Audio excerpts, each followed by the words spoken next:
Welcome to the Homeschool Show from North Carolinians for Home Education. I'm your host today, Matthew McDill, and we have a very special guest, Michael Farris. And one of the reasons that we have him on the show is because he's going to be one of our featured speakers at the Thrive Conference. So Michael Farris was the founding president of both the Homeschool Legal Defense Association and Patrick Henry College. He served as president and CEO of Alliance Defending Freedom from 2017 to 2022. For over 40 years, Farris has practiced constitutional appellate litigation, specializing in religious freedom and parental rights. In semi-retirement, he serves as general counsel to the National Religious Broadcasters and consults with the Convention of States Project. For his work in homeschooling, Mike was named one of the top 100 faces in education of the 20th century by Education Week. Mike is the author of over 15 books. He and his wife, Vicki, have 10 children, many grandchildren, which is a little vague, and one great-grandchild. And Mike, just want to welcome you to the show, and it's an honor to be able to talk to you. Also want to thank you for all your work, because I know that my family and many families in North Carolina have been enjoying freedom and a foundation for home education, at least, that you've been building. Well, thank you so much. It's an honor to be with you. And to clear up the mystery, it's 31 grandchildren, but that changes on a pretty regular basis. That's why we just throw it into the intro as many. We also have one great-grandchild, so that's wonderful. There's a second one coming, so you take over America your way, we'll take over America our way. That's right. Yeah, it would be hard to update that every few months or every time there's a new grandchild, right? That's right. So just for clarifying purposes and to encourage our listeners, the Thrive Conference is May 22nd through the 24th. You can go to nche.com/thrive and learn about all the speakers and register there. So we'd like to dive into some of these topics that Mike has prepared for the conference. And as I looked at these workshops, of course, I realized they're already the topics that I wanted to ask you about and talk to you about anyway. You know what people want to hear. So this is great. Good. The first is going to be the keynote. So this is the Friday morning keynote that Mike will be giving to us. It's called The Ever-Escalating Battle Against Parental Rights. And to kick it off, my question is, from whom are the primary challenges to parental rights coming from at this time? Well, there's a de facto army of people that are the establishment of the child welfare industry. That includes the public education elites. It comes from the social service elites, from the departments of health and human welfare. They have various names in various states. From many of the colleges, universities, in their training programs in these same fields. But they basically believe that children should be raised according to their philosophy and their worldview, and not the worldview of others, particularly Christians, Bible-believing Christians. They tell you they don't like others as well. You can boil it right down to the serious people of faith of other stripes are not their favorites as well. But Bible-believing Christians are their number one opponent. And so we find them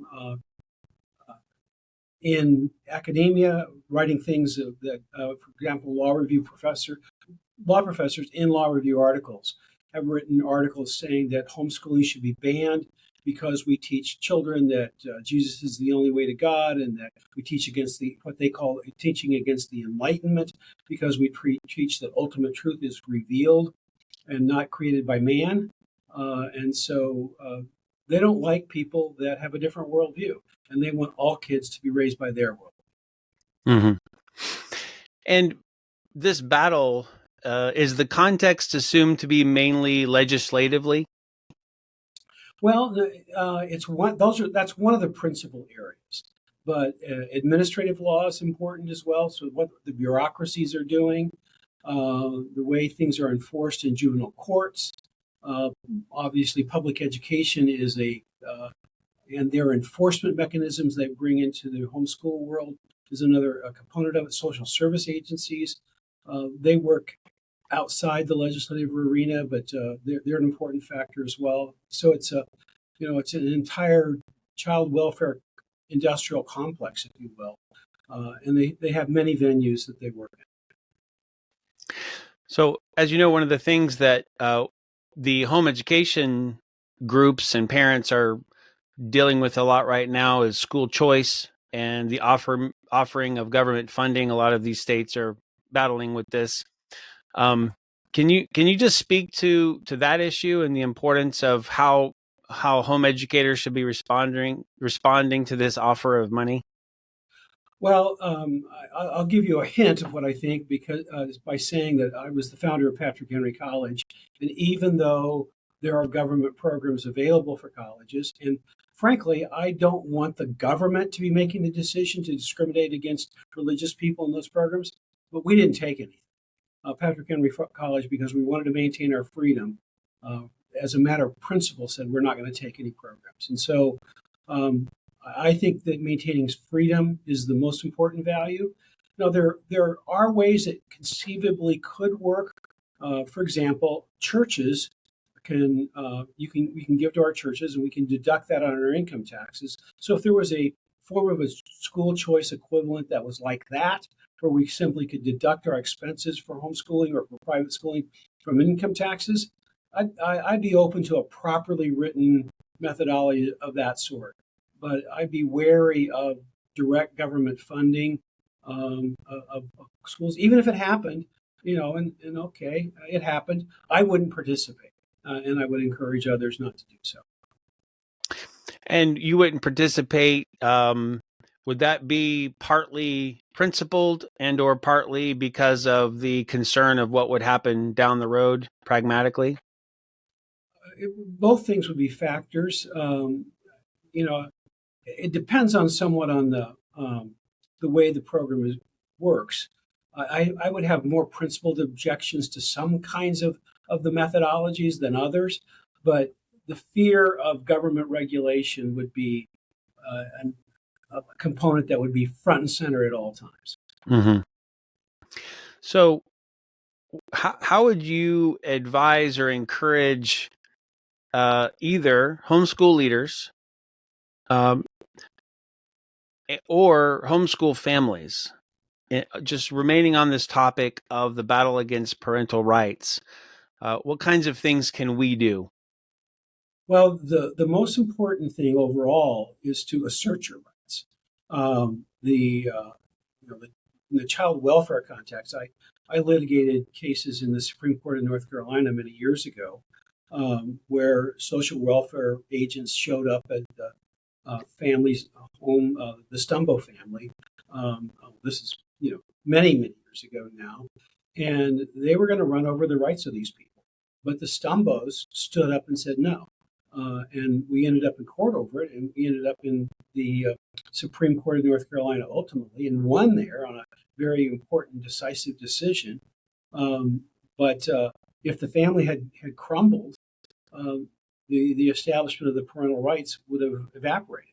Mm-hmm. And so, just simply standing up for your rights. So, being knowledgeable about it, not doing it in a silly way or a haphazard way isn't a good idea, but thoughtfully, in a pre-planned fashion, standing up for your rights is important. And so I think that that's the biggest thing. Whether that is personally with somebody standing at your door, or whether it's legislatively or otherwise, being willing to say, I'm going to stand up for the principle that God gave these children to me and to my spouse and I, and we're going to make the decisions. We're not going to willingly let the government override our decisions in these important areas. Now, obviously, this is not an excuse for abuse. You do not have the right to do what is wrong. And so when we're talking about standing up for your rights, we're saying make proper and good, thoughtful medical decisions, even if they disagree with the powers that be. But they're well thought through medical decisions. They're well thought through disciplinary decisions, and so on. So one of the first cases I worked on was how often your kids go to church. That's your decision, not the government's. The government said once a week was enough for this family, and they wanted to take their child more often to church. They went to Sunday morning, Sunday night, and Wednesday night prayer meeting, and they thought that was okay, and the government shouldn't interfere with their life because of those factors. And so, stopping short of real abuse, parents have an enormous amount of leeway, and the government should respect that. Mm-hmm. Great, thank you. So another interesting workshop title here is Key Insights from 33 Years of Homeschooling. Wonder if you could just share one or two of those insights with us. Well, we have 10 children, and they have a great variety of gifts. And so the recognition that your children are different and that the way homeschooling is so great is that you're allowed to change things really on the fly. That you're not stuck with some formula, and you shouldn't create formulas within your own family. And we have our three youngest were boys, and they all ended up in science and technology careers. Child number 8, John, is a computer programmer.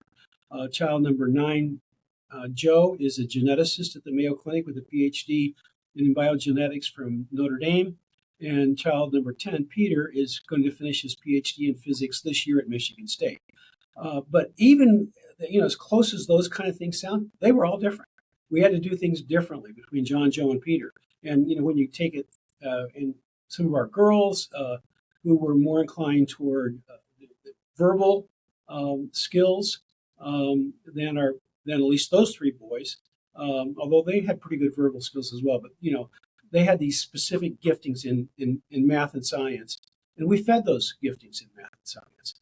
Others, we fed their giftings in arts, and others, we fed their giftings in a variety of ways, in athletics, and some of them were more musically inclined than athletically inclined. And so just knowing that even within one family, and even if your kids are only 18 months, 2 years, 3 years apart, they're going to be a little different, and making sure that you're maximizing each individual's child's gifts and talents before God. Because in the kind of the training sense, the goal is to maximize what God gave them, not to mold them into some prepackaged idea that you have.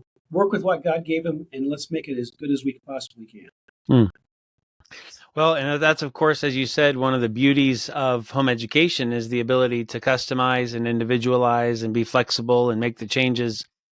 It also occurs to me that that's a great responsibility and quite a lot of hard work to find out for each child, how did God make them? What are their interests? And then tailoring the education for that seems like quite a bit of work, huh?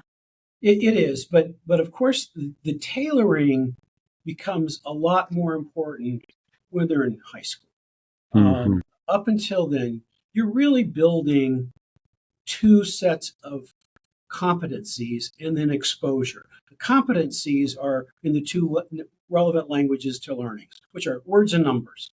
And so you need to make sure that all of your children, no matter what their gifts and talents are competent in words and competence in basic math skills. Up until, I would say, at least Algebra 1.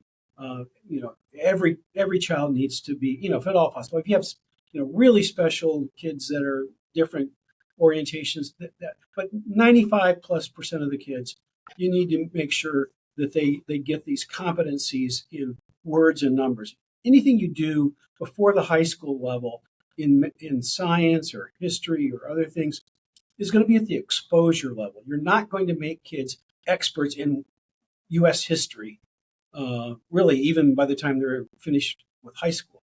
But you're going to expose them. But you want to, so you have time. It's not like you have to do this kind of flexibility with a first grader. First graders, first grade's first grade, and you'll find that one child learns a little differently than another child. So there's adaptability in that way. But the general goals of first grade are the general goals of first grade, and so you've got time. You've got 12 years to mold and make and maximize, not 2 weeks. It's, this is a very long range race. And so parents, yes, it is hard work. Anybody that says homeschooling is not hard work is lying to you. But it's very worthwhile work. But Hmm. it's also slow in terms of the change, the need for change and adaptability. You've got a long pathway to do that, and you can change over time. And you can try stuff, and if that doesn't work, you can try something else, and you Hmm. haven't really done any material damage. And as you said, if it's really more toward the high school years that the more customization occurs, they are also much more able to work independently at that time and pursue all sorts of things on their own, which is a great season for them to develop in that way as well. Exactly, and we used very little outside resources, in terms of like uh, uh, classes with others or anything. But the one exception was our three youngest boys. There was a guy in our church who has a PhD in physics, and he had a homeschool. He was a homeschool dad, and he had a son was roughly the age of our three youngest sons, and he was going to teach some science classes, and he invited us and a couple other families to participate. So they were in science class with this PhD physicist. Um, uh, and we said, great, this is a good thing. I mean, we could teach them science, but he did it better, Yeah. and so those kind of flexibilities and adaptabilities are flourishing in homeschooling these days. When we first started in the 80s, we started homeschooling in 1982. There weren't those kind of options for very many people, but today there's lots of options, and so enrichment, special classes, and really that's the only classes that any of our 10 kids materially had was in the science areas. Hmm. We had one other guy that taught some of our other kids in science one time, but that's it. You can do a lot of it yourself in many cases, but there's so many choices, and I especially like the choices in the high school years where you can, you know, mix and match and a la carte kind of choices. I think are great. Do you have one other key insight that would come to mind that you could be sharing in that workshop or? Your relationship with your spouse is more important than your homeschool program. And if you don't have a strong marriage at the center of all that you do, you labor in vain, or you make Mm. your labor much more difficult. And so, making sure that you take time to have a marriage focused family uh, that serves your kids well, but you're not a child centered marriage in that sense. I mean, the outside world will think you're a child centered marriage because of all the time you spend. Well, that's true to a degree, and especially by comparison. But you and your spouse will know when each other remain the priority as opposed to Mhm. the kids are the priority. Are they important? Indeed, they're very important. But Hmm. the priority's got to be with your spouse. All right, that's fantastic. So, moving on to another one here, I love the title, "The Spiritual Power of a Mother." In contrast, the father workshop is just the homeschooling father. So I Yeah. love the implication and inspiration of, wow, I want to hear about the spiritual power of a mother. Where tell us about this title in the workshop. Okay. Well, I for about 3 years pastored a little church, and this was actually originally a Mother's Day sermon that I gave. Okay. But I mean, the people in our church were like 95% homeschoolers, and so one of the ladies in the church after I gave the sermon uh, said she had just been to a homeschool conference in a different state, not where I live, and she looking for encouragement and really hadn't found what she was looking for. But the message I gave on Mother's Day was so encouraging to her that it was what she needed. And so I've I change it a little bit, but the basic outline is I look at women in the Bible and I see how mothers in the Bible affected their kids, and it's the power of the mother's prayer, power of a mother's training, power of a mother's protection. And so I look Mm. at scripture and stories in scripture. I compare it to homeschooling, and it's blessed a lot of women. I've had women come up to me after I gave this message and said that they'd been taught things about the sins of the parents being visited unto children to the third and fourth generation, and she believed that her 7 daughters were condemned to repeat her sins that Mm. she engaged in when she was a young woman, and she was just living in terror of that. And when she heard my message, she said she realized that God doesn't hold our yesterdays against us. The 3 and 4 generations prediction is for those who willfully stay on that cycle. If you Mm. want to stay on the cycle of disobedience to God, well, that's what will happen. But if you are desirous of being on the upward cycle, the cycle of obeying God, there's a cycle of blessings. And it's not 3 or 4 generations, it's 1,000 generations of blessings. So that there's so much more power in God's blessing cycle than in the consequences cycle. And so, for moms to know that God gives them a fresh slate, and if the mom's heart desires to do the right thing with her kids before God's, she can get on that cycle of blessing and see great things in her kids much better than she was. You know, even if she had a pretty good upbringing and a pretty Mhm. good young womanhood. But especially if she had struggles and other things and wants to see her kids have a better opportunity, the Word of God gives her clear guidance on how to do that. So before we move to dads, can you talk just a little bit about the role of prayer and for the moms and how to do that or the importance of that? Well, sure. The example that I use from that talk is from Samuel's life, and Samuel's mom prayed for him to come into existence, and then prayed for him that he would serve God. And so and then I use spiritual examples from our own family and others, but there's no doubt that God answers a mother's prayer, and the ultimate reason that that's true and so powerful is that mom's prayer and the love that embodies is mingled with God's love. And so that mixture of mom's love mingling with God's love through the medium of prayer is so powerful in a child's life. And Samuel plus real life examples that I use now show that how true that is and how powerful it is. Mm-hmm. All right. Let's talk a little bit about dads before we go, and Sure. just share maybe what you're hoping to do in that talk. But more importantly, how can we encourage the dads who are listening now with their role or steps they can take toward letting the Lord use them in their kids' lives? Well, in the interest of time and desire not to give them the entire talk in 2 minutes, I'll just focus on one thing. Um, uh, Dads need to make sure that they're helping their wife in the homeschooling project. And that can be done by dads helping with academics. Some dads have time to do that, other dads don't. Some dads have talent to do that, other dads may not have as much talent as their wife. But whether it's academic or not, the main thing, the overarching thing, is that the mom understands, and that by the dad's actions, not just his words, his actions, that this is a joint project that they're undertaking together. And so taking items off of the mom's to-do list and putting them on his to-do list, whether that's grocery shopping or checking spelling tests or doing laundry, or it doesn't really matter which of the lists.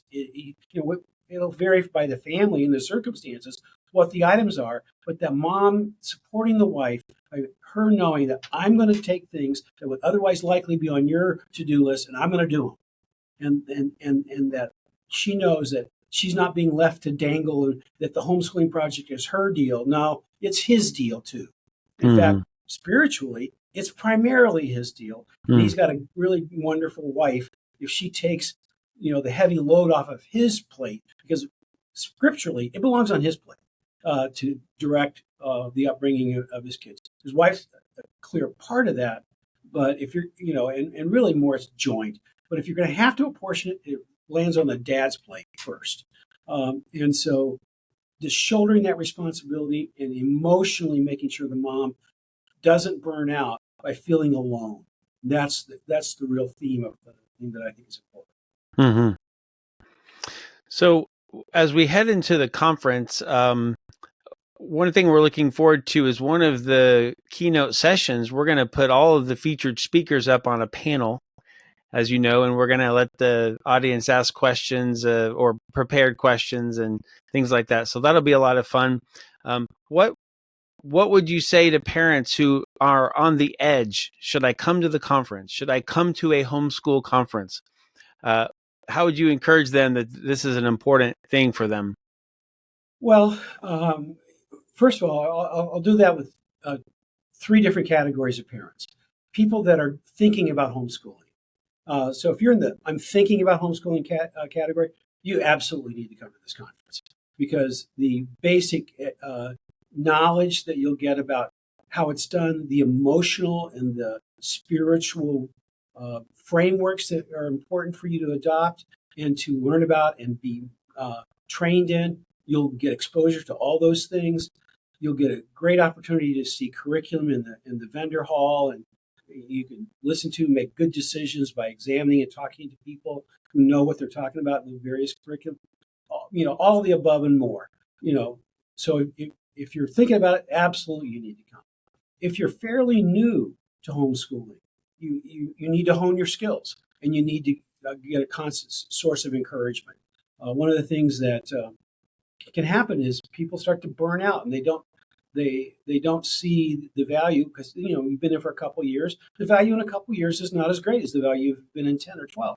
You see the value more when you've been in longer. And so if you've been in a short to medium time, come for the encouragement, great, improving your skills, improving your knowledge. I would say encouragement is the priority in that sphere. Then the third group is people who've been homeschooling a long time. And you need to be there for all the reasons I just said. Plus, in the hallway conversations and others, you can help others. People will there'll be opportunities to chat with others, and you can help lead others, encourage them. So it doesn't really matter what season of homeschooling you're in. There is a really good reason for you to be there, no matter which it is. And God will use it in your life, and God may use you to serve others while you're there. You never know. Especially if you're an experienced family, you're standing in line for food or whatever, and you start talking to the people next to you, and they're brand new or they're just considering it. Boy, what you say to them will be so important at that point. Mm-hmm. We've had some of our attendees talk about our conference feeling like a family reunion, and they keep coming back because of all the friendships and discussions that they have in addition to the vendor hall and the workshops.